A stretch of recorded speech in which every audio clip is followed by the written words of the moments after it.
So let's now work on the HTML JavaScript one. We want to see how we can embed a HTML builder. It could also be an email builder, anyone you choose, into our project. So the first thing we need to do is to create a project. So we'll quickly create a project. So we want to open a new folder, or create a new folder rather. So when we come here, we could do this inside of say desktop, and let's create a new folder, and let's call it Grapes JS HTML, something like that. Okay, so we'll create this folder, and then of course we open the folder. That's all we really need. So let's go back to desktop, and let's try again. Open a new folder, and inside of desktop, this is the folder we're opening. So open it. All right, so that works now. All right, so inside of here, we'll just create a new file. So we'll just say index.html, like that. Now this is as simple as it comes.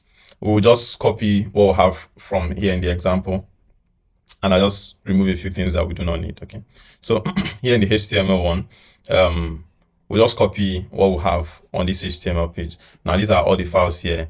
You could choose to copy some of the styling and all of that, but we will not be needing it. So just copy what's here, and we'll come down here and paste it. I'll just explain every part of this code. So of course, here is the head. Here's the head, and here is where you add the Studio SDK files. Okay, so have two of them that you need to make sure you have, and this is the main one, which has the JavaScript and all of that. Then this is where you have the styling. So you need to make sure that these two are here, both the script tag and the style tag. Okay, then here's the basic styling. You need to have this basic styling, and I would uncomment it to show you why at the end. Okay, then you can get rid of this nav here.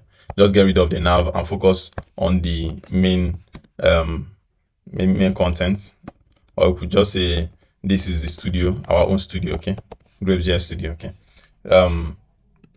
now that you have this, we now focus on the script here, studio script. Okay, so inside of here we are calling on this class Grapes JS Studio SDK, and we are calling the create studio editor function. Okay, inside of it we are setting up the root, which is where our SDK would live. That is this one here, this ID. Okay, and then we are setting up our license. We don't have a license because we didn't create one, but if you create your license, this is where it should go.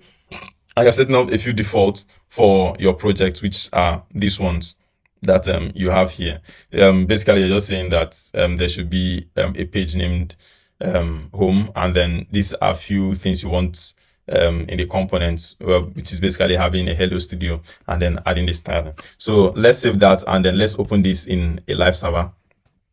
Now this should load up on our browser, as you can see. So this is awesome, this is beautiful, and this is exactly what you have on the studio that we used to demonstrate how to use the Grapes JS Studio. Everything you have had there is what you also have here. So if you choose to say you want to add column, you can choose to add the column. If you want to add say text, you can choose to add text here and all of that. You can also add this. You can work on the styling like so, and you see everything is working exactly as you plan. So you could put image here like that. If you want to upload one, you upload one, or you let it be. So this is how you can add the studio into a HTML project. Okay, and this is awesome. It is that straightforward. If you choose not to add some of this styling, let me show you what will happen. Basically, it would not fill up the screen size, and that will not look good. So let me comment this out.